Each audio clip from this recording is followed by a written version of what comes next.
Berkunjung ke Museum Pusaka Nias, kita pasti melihat gambar para misionaris yang telah dipajang di pavilion keempat. Mereka adalah misionaris yang datang ke Pulau Nias untuk menyebarkan agama Kristen. Foto mereka dipajang untuk mengenang jasa mereka dalam menyebarkan agama Kristen. Adalah salah seorang misionaris yang bernama Bruder Aloysius Seitz yang lahir pada 15 Desember 1904. Ia terdampar di Hoso, desa Hiliheru atau wilayah Eho, Nias Selatan. Dia selamat kembali ke timur dan meninggal di Jerman pada tahun 1994 pada umur 85 tahun. Ia menjadi saksi hidup dari peristiwa mengerikan sebagaimana tertulis dalam buku berjudul Die van Imhof das Tolltenschiff.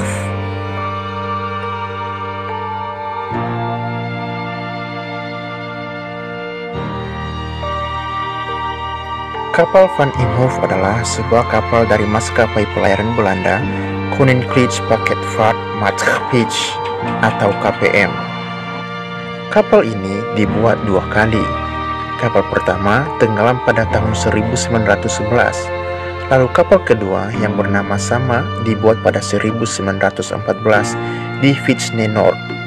Kapal kedua ini tenggelam pada 19 Januari 1942 di sebelah barat Pulau Sumatera dekat Pulau Nias setelah dibom oleh pesawat Jepang.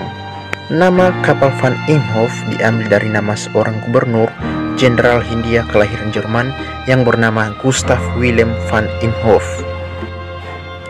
Setelah invasi Jerman ke Belanda pada Mei 1940, semua warga negara Jerman dan simpatisan Nazi di Hindia Belanda ditangkap oleh pemerintah kolonial, termasuk diantaranya para misionaris Basel dan RMG, dokter, perawat rumah sakit, insinyur, seniman, dan orang Yahudi Jerman yang tinggal di Hindia Belanda.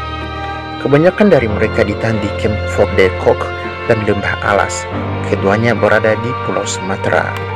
Pada Februari 1942, tentara Jepang mendarat di Air Bangi, Sumatera. Karena Jepang beraliansi dengan Jerman pada Perang Dunia II, Belanda memutuskan memindahkan semua tahanan ke koloni Inggris di India agar Jepang tidak membebaskan mereka kelak. Ada 3 kapal KPM yang ditugaskan untuk misi ini, yaitu kapal Prancis, Opir, dan Van Imhof.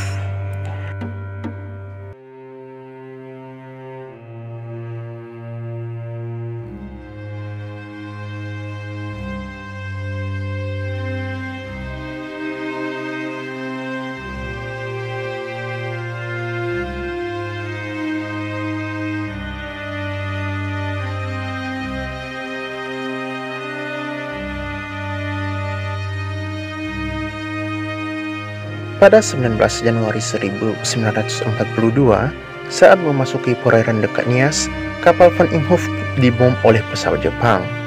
2 bom pertama meledak di dekat kapal, tetapi bom ketiga tepat mengenai kapal Van Imhof. Kapten Hoeksema panik dan memerintahkan melepas semua sekoci penyelamat ke laut. Namun, ada satu sekoci tidak dapat diturunkan dan akhirnya dibiarkan begitu saja. Salah seorang penjaga meminta kepada Kapten Hoeksema agar para tawanan juga diikutkan pada sekoci. Tetapi Kapten Hoeksema menolak karena tidak ada perintah untuk melepaskan para tahanan. Dia juga menganggap bahwa seluruh tawanan adalah musuh. Semua awak kapal Van Imhof berhasil menyelamatkan diri dengan sekoci. Tetapi sebagian besar tawanan Jerman tewas bersama dengan tenggelamnya kapal ini. Hanya 65 orang dari mereka yang berhasil mencapai Pulau Nias beberapa hari kemudian. Ke-65 tawanan Jerman yang berhasil menyelamatkan diri dari kapal Van Imhof terkatung-katung di tengah laut dengan sebuah rakit kecil. Albert Vehring, salah seorang tawanan yang selamat, menceritakan pada 20 Januari 1942, lewatlah sebuah kapal Belanda bernama Boelongan mendekati rakit mereka. Dari jarak 100 meter, kapal ini bertanya apakah mereka orang Belanda. Saat dijawab, bukan. Kapal ini kemudian pergi dan tidak kembali. Pada 23 Januari 1942, kondisi para tawanan yang selamat ini semakin payah. dalam keadaan kelaparan dan kehausan, akhirnya mereka terdampar di pantai Nia Selatan, tepatnya di dekat muara Eho. Di sana, mereka bertemu beberapa penduduk lokal yang bersahabat dan seorang pastor Belanda bernama Ildefons van Stralen, yang kemudian menolong mereka dengan memberikan makanan dan minuman. Para tawanan yang selamat ini kemudian dibawa ke Hili-Simetane untuk mendapatkan perawatan lebih lanjut. Keesokan harinya, seluruh tawanan Jerman ini dibawa ke Gunung Stoli dan kemudian ditahan oleh tentara Belanda. Pada 8 Maret 1942, Belanda menyerah kepada Jepang di Kalijati. Para pejabat Belanda di Nias bingung apa yang harus mereka perbuat, termasuk terhadap tawanan Jermannya.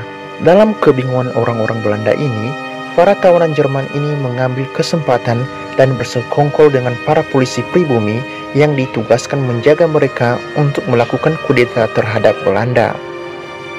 Kini keadaan berbalik. Orang-orang Belanda justru ditahan dan para tahanan Jerman bersama-sama dengan para polisi pribumi memproklamasikan Free Republic of Nias atau Republik Nias Merdeka. Guna mengenang peristiwa tenggelamnya kapal Van Imhoff, dibuatlah pelang peringatan di kota Teluk Dalam pada tahun 2007. Berbarengan pula dengan rekonstruksi yang dilakukan orang-orang Jerman di Nias waktu gempa bumi Nias 2005. Salah satu pelang yang berada di gereja BKPN Teluk Dalam bertuliskan,